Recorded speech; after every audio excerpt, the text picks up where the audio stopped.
Hey guys, it's Kaz here, and I thought it was probably about time I did my June wrap up. So for me, June was a bit of a weird one. I read quite a bit at the beginning and then sort of didn't read much in the middle, and then right at the end I stormed ahead and read like a book and a half on the last day. So let's just jump straight in. First up, I read They Wish There Were Us by Jessica Goodman. This is like a little bit of a thrillery thing set at school. Basically, a few years ago, the main character's best friend was murdered. Her boyfriend admitted it and then went to jail. And then these 3 years later or whatever, he's saying that it was not him, he was innocent. That sounds interesting, but the main thing that I didn't enjoy about this book was the pacing. The pacing was really off. It took about 100 pages for that initial text from somebody saying, hey, he's innocent. It took like 100 pages, and this is a 300 page book, so the pacing was really off. There was so much about this sort of secret but not so secret society thing. The main character and all her friends are in this thing called the Players, and then there's just a lot about them, but also without scratching the surface of what the Players are, why they was created, how you get into it. There's a lot about like the hazing stuff, but also not. It was really weird. There's so much about the Players, but we don't know what the Players are, why it was created, how it come about. We don't know anything of the backstory, why it's even called the Players, because that's a terrible name, personally, I think. So yeah, it was really weird. It was like the story was full of all this filler without actually giving us enough substance to care about what the filler was about. And then it took so long for the actual storyline to get going. So yeah, that was my main issue with this book. It was alright, but could have definitely been done with a few more hits throughout the book, instead of it being like one hit 100 pages in and then the next 30 pages it's talking about this Players group again and nothing about the actual storyline. So yeah, not the best. To give it like 3 stars, it was alright. I have a really in-depth review of this on Goodreads and all the books.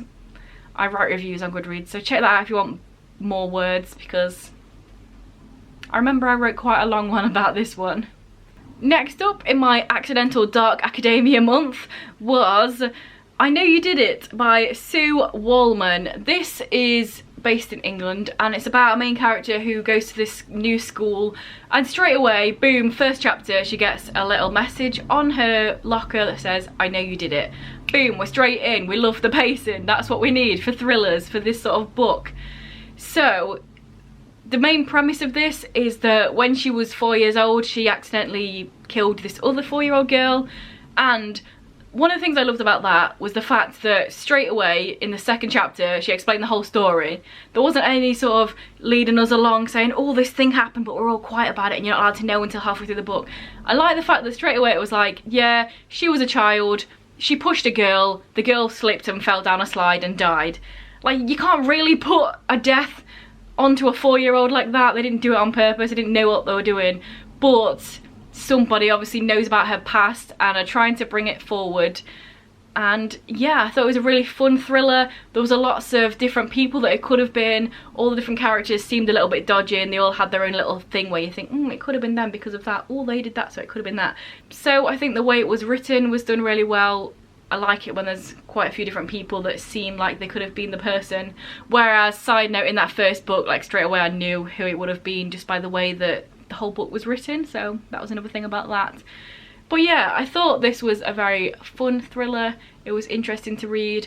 I thought the way it was handled was really good. And also, just in general, I think it's a bit of a unique plot. Maybe it's not, I don't read that many thrillers, but I can't say I've ever seen about a book where a girl accidentally kills somebody as a child and then that's what comes back.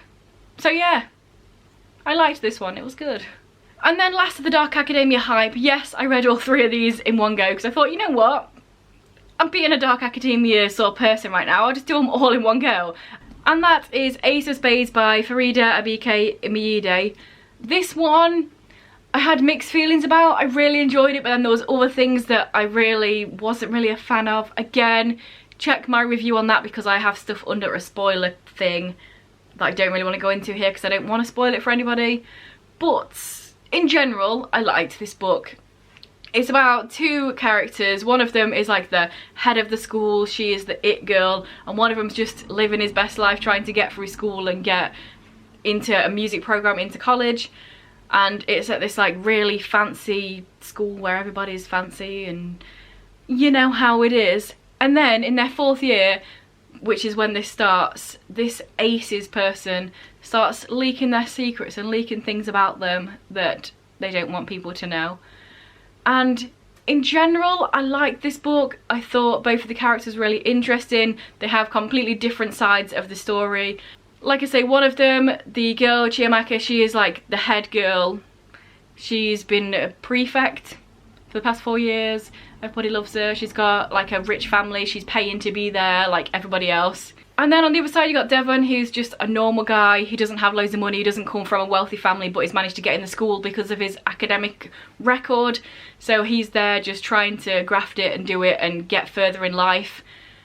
He lives like in the poor part of the town with his mum and his brothers. And both of them are the only black students in this school. So one of the things that didn't really make sense to me is how it took them so long to even think of that as the reason that Asus is targeting them too. Like they never thought, hang on a minute, we're the only 2 black students. Surely that's the first thing you think of. But anyway, I feel like it would be spoilers going into the reasons that I didn't particularly like this book, or I did not like it, but the bits of it that I didn't enjoy. Definitely read my review if you want to, because I don't want to talk about spoilers here. Also, I'm going to leave a review down below from Dee over at Heroine's Corner, because I feel like I'm not allowed to talk about it because I'm white. So I'm going to leave the video down there and you can watch that. And it's really weird reading a book with this sort of theme.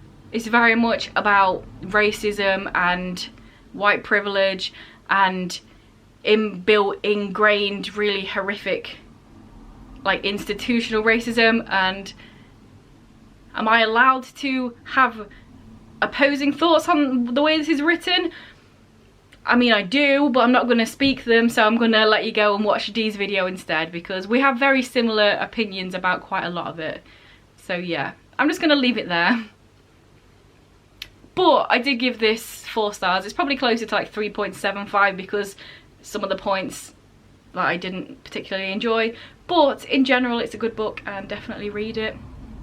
After that, I read Vintage, A Ghost Story by Steve Berman. This one is only 150 pages long and it felt like it dragged, and there was quite a lot of boring bits in it, which, how is that even possible for a book this short? I do not know. So this is about a guy and he's just walking down the street at night, and then he sees a ghost, and then the ghost notices him and can talk to him. And this ghost is the ghost of a teenager that died in like the 60s, I think, or the 70s, the 50s, it says here. I was wrong. Died in the 50s, and then like it's a local legend that people see him, but then this guy can interact with the ghost. And yeah, it's a weird one because it sounds like it's going to be interesting, but then when you read it, even though it's this long, it's like the characters have no characterization. The romance in here, basically the main guy has a best friend and his best friend's brother is just there. Like they interact and then all of a sudden they interact once and he's like talking as if he's in love with him, and it's so weird because there's no like little hints that he's a little bit interested in him. It's just instant, and it was really annoying. And yeah, it was just kind of, there's no characterization, and that is a very important thing for me in books. Yes, it was alright, but it wasn't great. Also, it was so forgettable, and there was like completely no characterization, to the point where I didn't even realise that the main character is never named in this book until I read reviews when I went on Goodreads to write my review. I was like, oh shit, yeah. Because I'm really crap with names anyway. As you can probably tell by me saying like, oh, the main character, the main character, main character, every time I review a book. But in this one, it literally didn't have a name and I didn't even notice. That's how forgettable it was. Meh. We're halfway through, so I'm going to swoop on over to one of our sponsors and then I shall be back with more books.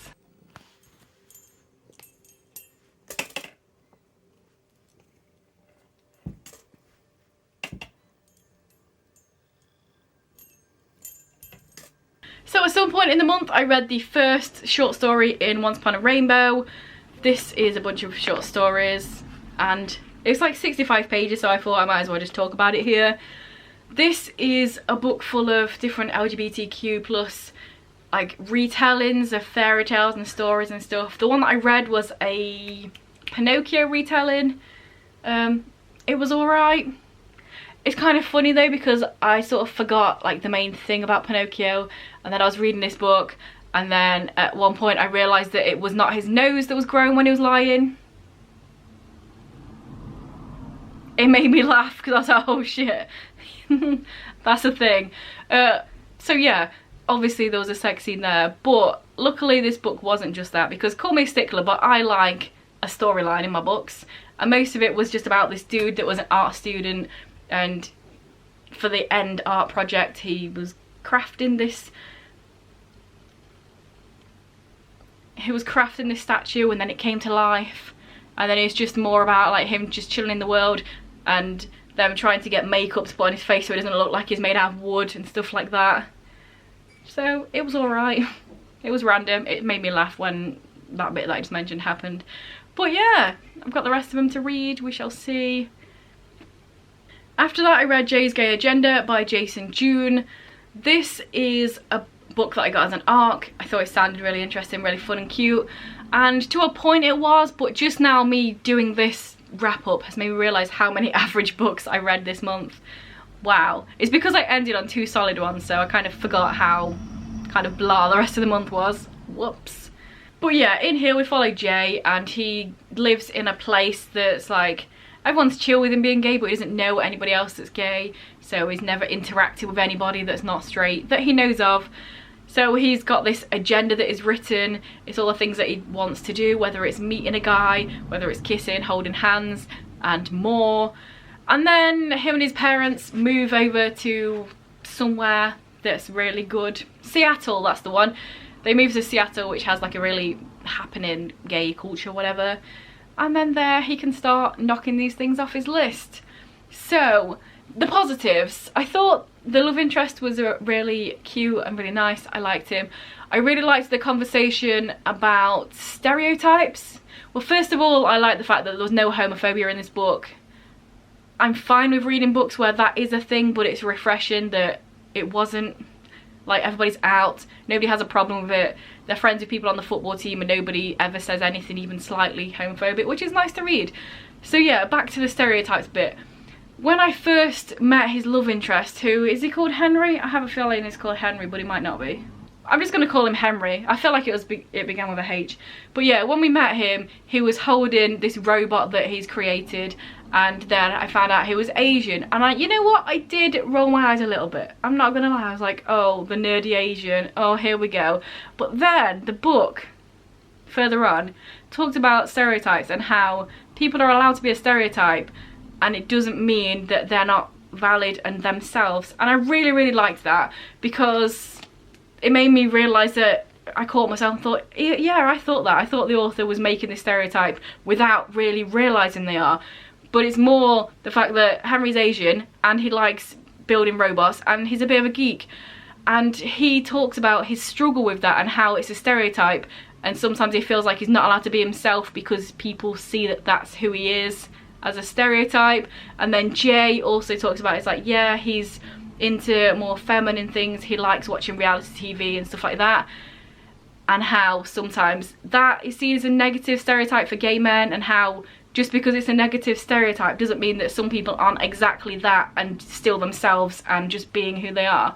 And that is the one thing in this book that I really liked. I thought that that conversation was brilliant.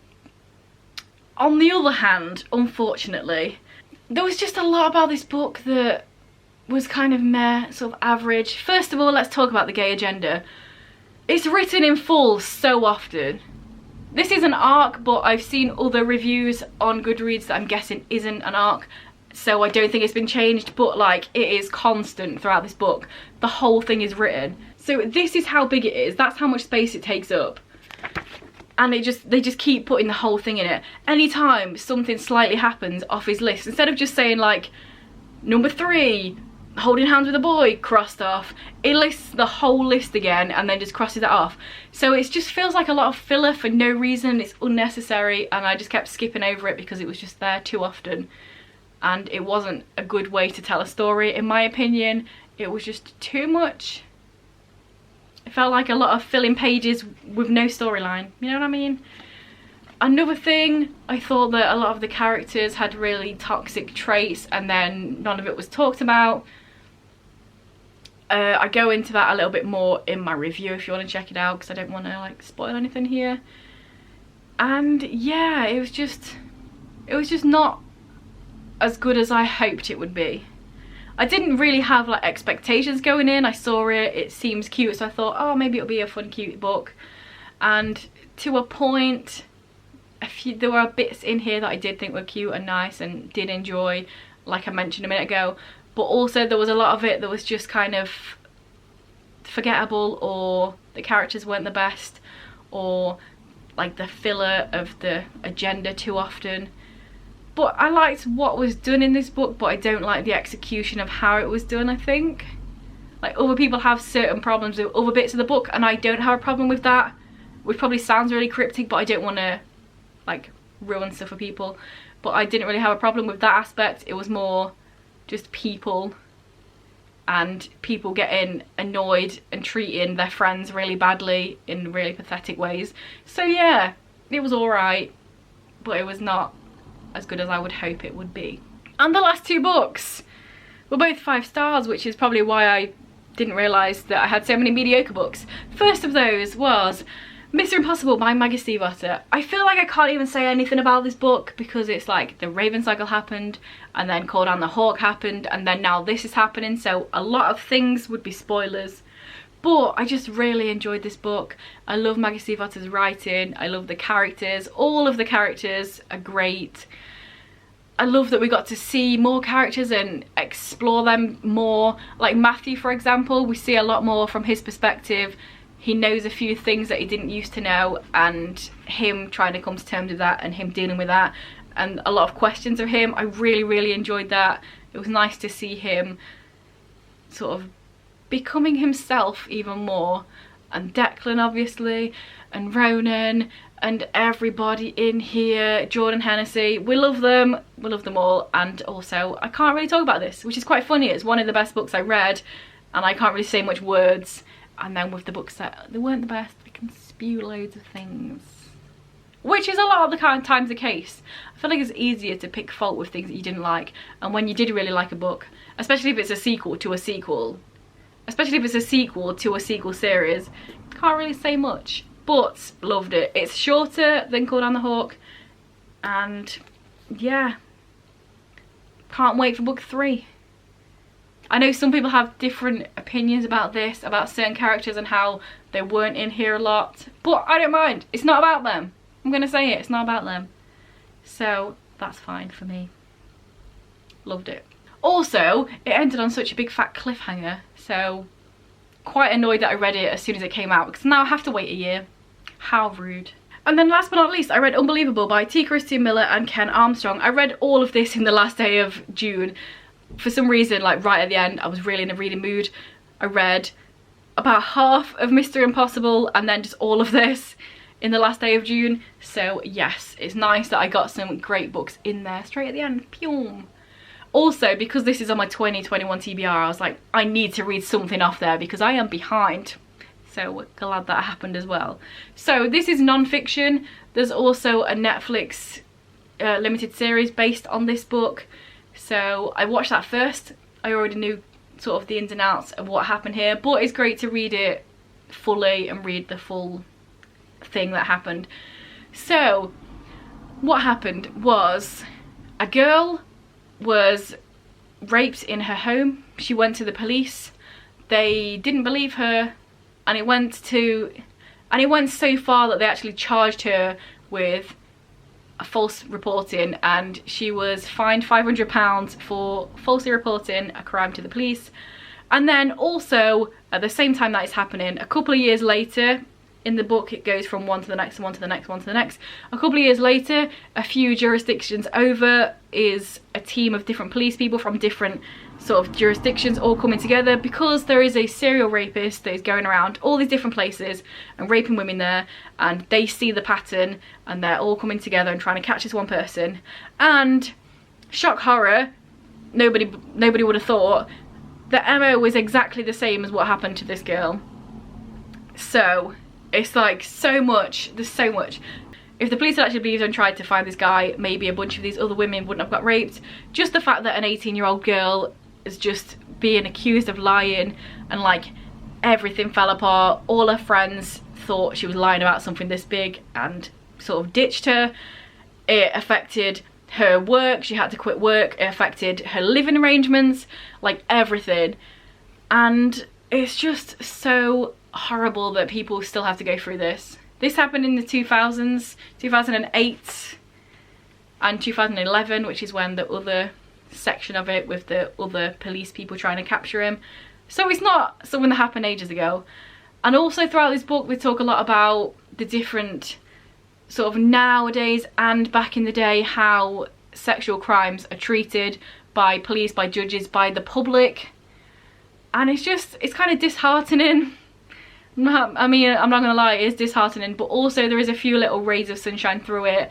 Different women that have like pushed through certain legislation and stuff. For example, I think it was a woman on Law and Order was the reason that loads of rape kit testings actually got tested, because it was found that something like 100,000, I may be making up that number, it might be bigger than that or less, but like many tens of thousands of rape kits had been done but not actually tested. So there could have been multiple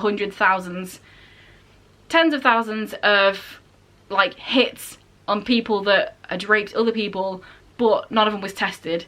And then it was like this Law and Order woman that was one of the actresses in there put loads of money towards it so they could actually test them all, because they were just sat there doing nothing.